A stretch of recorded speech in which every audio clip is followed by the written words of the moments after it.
Just days before the provincial election is expected to be called, a coalition of groups and businesses wants to make sure the environment and climate change are campaign issues. Today, they came out with a list of 12 actions they'd like the parties to agree to.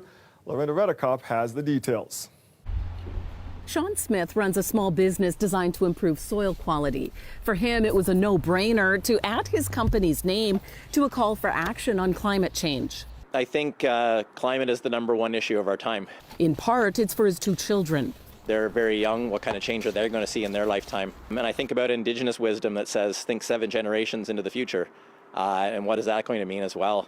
And they're mind-boggling questions, frankly. Respecting Indigenous sovereignty is one of the 12 actions. Healthcare groups, unions, and businesses are part of the movement. Environmentalist David Suzuki and his daughter lent their support. Because there has never been more at stake.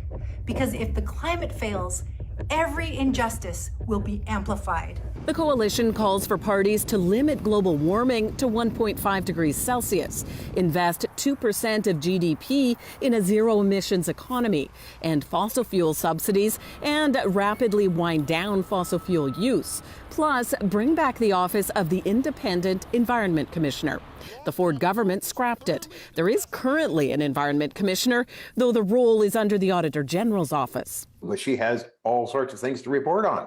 So the environmental issues are somewhat diluted or lose focus. Here's how the political parties responded to the coalition's calls. Everything that they're asking for is already in our roadmap to net zero. Our program, which is very aggressive, very bold, is one that's quite compatible with what was put forward today. This plan is an excellent guide, and we should try to accomplish as much of the objectives. The PCs didn't respond directly to the coalition's priorities, but says the province is on track to meet its 2030 greenhouse gas emissions target.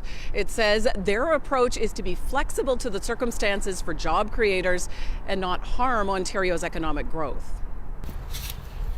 Sean Smith still hasn't decided who he'll vote for, but has this message.